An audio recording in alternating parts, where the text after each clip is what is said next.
San Francisco international airport पर रात के अंधेरे में पैसेंजर से भरे 4 एयरक्राफ्ट्स टेक ऑफ करने के लिए अपनी बारी का इंतजार कर रहे थे। तभी उन्होंने नोटिस किया कि एक जहाज लैंड करने के लिए तेजी से उनकी तरफ बढ़ रहा है। उसने ATC से लैंडिंग की परमिशन मांगी और ATC ने उसको परमिशन भी दे दी। पहले तो चारों जहाजों के पायलट्स को लगा कि शायद ये उनकी गलतफहमी है। करीब आकर वो अपने आप को खाली रनवे के साथ अलाइन कर लेगा, लेकिन जैसा वो सोच रहे थे वैसा बिल्कुल भी नहीं था। लैंड करने वाला जहाज कहीं और नहीं बल्कि सीधा उन चारों से आकर टकराने वाला था। खौफनाक वाकया ज्यादा पुराना नहीं, जब 7 जुलाई 2017 को एयर कनाडा का जहाज ACA 759 Toronto Pearson international airport से 135 पैसेंजर्स और 5 क्रू मेंबर्स के साथ टेक ऑफ करता है। ये एक रूटीन फ्लाइट थी जिसको 5 घंटे और 30 मिनटों में सैन फ्रांसिस्को इंटरनेशनल एयरपोर्ट पे लैंड करना था। दोनों पायलट्स काफी एक्सपीरियंस्ड थे, जिन्होंने पहले भी कई बार सैन फ्रांसिस्को एयरपोर्ट पे लैंड किया हुआ था, लेकिन आज का दिन इनके लिए बिल्कुल भी नॉर्मल नहीं था और ये आने वाले वक्त में एविएशन इंडस्ट्री के लिए एक एग्जाम्पल बनने जा रहा था। सारा सफर बिल्कुल ठीक ठाक गुजरा और जब एयर कनाडा 759 सैन फ्रांसिस्को के करीब पहुंची तो उन्होंने लैंडिंग के लिए अपनी पोजीशन बनाना शुरू कर दी। इस काम के लिए वो एयर ट्रैफिक कंट्रोल टावर की परमिशन का वेट करने लगे। आपको यहाँ बताते चलें कि सैन फ्रांसिस्को एयरपोर्ट पे टोटल 4 रनवेज हैं, पर एट अ टाइम सिर्फ 2 ही ऑपरेट किए जा सकते हैं। अगर हवा की डायरेक्शन साउथ से आएगी तो इन दोनों रनवेज को लैंडिंग और टेक ऑफ के लिए खोला जाता है, और अगर हवा वेस्ट से आ रही हो तो फिर ये 2 रनवेज इस्तेमाल किए जाते हैं। ये बात तो हम सबको मालूम है कि प्लेन को हवा के अगेंस्ट टेक ऑफ या लैंड करवाया जाता है। आज के दिन हवा वेस्ट से आ रही थी, इसी वजह से प्लेन को हवा के अगेंस्ट लैंड कराने के लिए इनमें से किसी एक रनवे को इस्तेमाल किया जाना था, जिनके नाम 28L और 28R हैं, यानी 28 लेफ्ट और राइट। अभी तक जो सब कुछ नॉर्मल चल रहा था वो अब बिगड़ना शुरू हो गया। रनवे 28L मेंटेनेंस के लिए बंद किया हुआ था और इसी वजह से उसकी लाइट्स भी ऑफ थी। कंट्रोल टावर ने एयर कनाडा 759 को साथ वाले रनवे 28R पर लैंडिंग की परमिशन दे दी।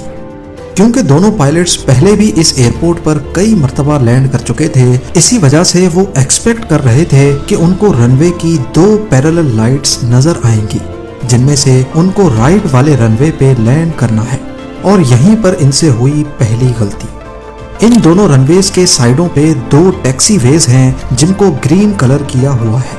टर्मिनल से पैसेंजर्स लोड करने के बाद जहाज इन टैक्सी वेज के जरिए ही रनवे तक आते हैं, पर रात के अंधेरे की वजह से एयर कनाडा 759 के पायलट्स टैक्सी वे की लाइट्स को 28R समझ बैठे और जो असल में 28R की लाइट्स थीं उनको वो 28L समझ रहे थे। पर जो इससे भी बड़ा खतरा था वो तो अभी तक पायलट्स को मालूम ही नहीं था। जी हाँ, राइट टैक्सी वे पर 4 फुली लोडेड जहाज टेक ऑफ करने के लिए अपनी बारी का इंतजार कर रहे थे। 3 यूनाइटेड वन एयरलाइन के जहाज थे और एक फिलीपीन एयरलाइंस का जहाज था। इन चारों में टोटल 1000 से भी ज्यादा पैसेंजर्स थे और इनमें फ्यूल भी फुली लोडेड था। रनवे 28R और टैक्सी वे के बीच सिर्फ 100 मीटर्स का फासला है। एयर कनाडा 759 ने जब खुद को टैक्सी वे के साथ अलाइन कर लिया तो दूर कंट्रोल टावर में से देखने पर यह अंदाजा लगाना काफी मुश्किल था कि वो असल में कहां लैंड करने जा रहे हैं। अब यहाँ सबसे बड़ा सवाल उठता है कि रनवेज का मेंटेनेंस के लिए बंद होना एक नॉर्मल बात है, तो ये चीज एयर कनाडा 759 के पायलट्स को क्यों नहीं बताई गई थी? क्योंकि अगर उनको इस बात का इल्म होता तो ये कंफ्यूजन सिरे से होती ही नहीं। रनवे 28L के बंद होने वाली इंफॉर्मेशन नोटैम्स में मेंशन की गई थी। नोटैम्स यानी नोटिसेस टू एयर मिशंस ऐसे नोटिसेस होते हैं जिसमें फ्लाइट के टेक ऑफ से लेकर लैंडिंग तक की तमाम इंफॉर्मेशन लाइन से लिखी होती है, और हकीकत में इनमें से इम्पोर्टेंट नोटिसेस को पॉइंट आउट करना इतना आसान नहीं होता। इसी वजह से 28L के बंद होने वाला नोटिस पायलट से मिस हो गया, और ये थी उनकी दूसरी बड़ी गलती। एयर कनाडा 759 तेजी से रनवे यानी टैक्सी वे के लिए बढ़ रही थी। कंट्रोल टावर ने उनको विजुअल अप्रोच से लैंड करने की परमिशन दी थी, जिसका मतलब होता है कि उनको रनवे खुद ढूंढकर जहाज को मैनुअली रनवे से लाइन अप करना है। नॉर्मली जब मौसम ठीक होता है तो विजुअल अप्रोच की परमिशन ही दी जाती है, लेकिन क्योंकि पहले भी कई मर्तबा ऐसे एक्सीडेंट्स हो चुके हैं जिसमें पायलट्स विजुअल अप्रोच में सही से जज नहीं कर पाते और कहीं और लैंड कर बैठते हैं, इसी वजह से ज्यादातर पायलट्स विजुअल अप्रोच के दौरान भी इंस्ट्रूमेंट गाइडेंस सिस्टम का सहारा लेते हैं। ये instrument guidance system and time तक पायलट्स को बताता है कि वो सही रनवे पर लैंड कर भी रहे हैं या नहीं। इस सिस्टम को एक्टिवेट करने के लिए इसमें रनवे नंबर ऐड करना पड़ता है। वैसे तो आजकल के मॉडर्न एयरक्राफ्ट्स खुद ही गाइडेंस सिस्टम एक्टिवेट कर लेते हैं, लेकिन क्योंकि ये एयरबस A320 था जिसमें गाइडेंस सिस्टम को मैनुअली एक्टिवेट करना था, जो कि पायलट्स ने किसी वजह से नहीं किया, और ये थी पायलट्स की तीसरी बड़ी गलती। पर आखिर पायलट्स एक के बाद एक गलती क्यों कर रहे थे? असल में दोनों पायलट्स का ये काफी बड़ा दिन था। इस वक्त रात के 11:45 हो रहे थे और दोनों ने पिछले 19 घंटों से कोई खास रेस्ट नहीं किया था। ये दोनों कैनेडियन पायलट्स थे और उस वक्त कैनेडियन पायलट्स के फटीग रूल्स भी यूएस के मुकाबले में ज्यादा सख्त नहीं थे। एयर कनाडा 759 के पायलट्स की तो 3 गलतियां हमने पॉइंट आउट कर ली, लेकिन उन 4 प्लेन्स का क्या जो देख भी रहे थे कि एयर कनाडा रनवे की तरफ नहीं बल्कि टैक्सी वे की तरफ बढ़ रहा है, और फिर भी कंट्रोल टावर को नहीं बता रहे थे। असल में सबको मालूम था कि सैन फ्रांसिस्को एयरपोर्ट पे विजुअल अप्रोच के दौरान प्लेन को थोड़ा मजीद राइट साइड से लाना होता है, क्योंकि अगर 28R की सीध में प्लेन आएगा तो उसको सैन फ्रांसिस्को के फॉस्टर सिटी एरिया के ऊपर से गुजरना होगा। आबादी के ऊपर नॉइज पोल्यूशन ना हो, इसी वजह से पायलट्स रनवे से करीब आकर खुद को अलाइन करते हैं। चारों पाक जहाजों के पायलट्स के लिए ये एक नॉर्मल बात थी, इसी वजह से किसी ने भी कंट्रोल टावर को रिपोर्ट नहीं किया। पर जब एयर कनाडा का जहाज और ज्यादा करीब आ गया और खुद को 28R के साथ अलाइन नहीं किया तो फिलीपींस एयरलाइन के जहाज ने एहतियातन अपनी लैंडिंग लाइट्स ऑन कर दी, ताकि लैंड करने वाले प्लेन को नजर आ सके कि यहाँ पर पहले से 4 प्लेन्स खड़े हैं। उधर एयर कनाडा 759 के पायलट्स को टैक्सी वे पर, जिसको वो 28R समझ रहे थे, कुछ लाइट्स नजर आई। दोनों पायलट्स को कुछ ठीक नहीं लगा तो उन्होंने फौरन कंट्रोल टावर को ये रेडियो मैसेज किया। Tower, just want to confirm, Air Canada 759, we see lights on the runway there. Runway, clear to land. Control tower ने उसी वक्त उनको रिप्लाई किया कि 28R पर कोई नहीं है और वो बिल्कुल खाली पड़ा है, आपको लैंड करने की परमिशन है। Air Canada 759, confirm, clear to land, runway 28 right, there is no one on 28 right, flight 0. असल में कंट्रोल टावर को भी इल्म नहीं था कि वो 28R पर नहीं बल्कि टैक्सी वे पर लैंड करने वाला है।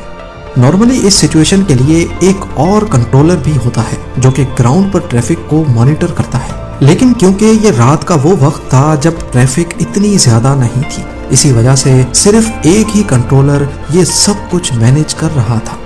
खुशकिस्मती से वेटिंग में खड़े पायलट्स एयर कनाडा और कंट्रोल टावर की इस कन्वर्सेशन को सुन पा रहे थे। उनको भी ये समझ नहीं आ रहा था कि इतना करीब पहुंचने पर भी एयर कनाडा रनवे से अलाइंड क्यों नहीं है। अब आखिरी चंद सेकंड्स बचे थे। वेटिंग में खड़े पायलट्स को अपनी मौत सामने दिखाई दे रही थी। उनको कंफर्म हो गया कि एयर कनाडा टैक्सी वे को ही रनवे समझ रहा है। सबसे आगे खड़े यूनाइटेड वन के पायलट ने अपना कॉल साइन बताए बगैर फौरन कंट्रोल टावर को ये मैसेज किया। इसके जवाब में कंट्रोल टावर ने एयर कनाडा को फौरन गो अराउंड का मैसेज रिले किया। जब तक एयर कनाडा को यह मैसेज मिलता वो लाइन में खड़े तीसरे जहाज से सिर्फ चंद फुट ऊपर थे। खुशकिस्मती से उन्होंने फौरन रिएक्ट किया और लिवर को ऊपर करके वापस एल्टीट्यूड गेन कर गए। सिर्फ एक और सेकंड का डिले होता तो अभी जो आपने देखा ये एविएशन की हिस्ट्री में सबसे बड़ा हादसा कहलाया जाता। 1000 पैसेंजर्स पाक प्लेन्स में बैठे थे और 135 पैसेंजर्स एयर कनाडा में। ان سارے جہازوں میں فیول فلی لوڈڈ تھا اور پھر جو ہوتا اس کو کنٹرول کرنا بھی کافی مشکل ہوتا۔ اس انسیڈنٹ کے بعد فل انویسٹیگیشن کی گئی جس میں یہ ثابت ہوا کہ ایئر کینیڈا 759 کے پائلٹس غلطی پر تھے، کیونکہ نہ ہی انہوں نے انسٹرومنٹ گائیڈنس سسٹم کو ایکٹیویٹ کیا اور نہ ہی نوٹیمز پر مینشن کیے ہوئے نوٹس کو پڑھا۔ اس کے علاوہ نیشنل ٹرانسپورٹیشن سیفٹی بورڈ نے سین فرانسسکو ایئرپورٹ کے لیے نئے رولز بنائے جس میں جب ایک رن وے بند ہوگا تو ویژول اپروچ کی پرمیشن نہیں دی جائے گی۔ ساتھ ہی ساتھ آف پیک آورز میں ایئر ٹریفک کے ساتھ ساتھ گراؤنڈ ٹریفک کنٹرولر کا بھی ہونا لازمی قرار دے دیا گیا۔ آپ لوگوں کے پیار بھرے کامنٹس کا بے حد شکریہ۔ ملتے ہیں اگلی شاندار ویڈیو میں۔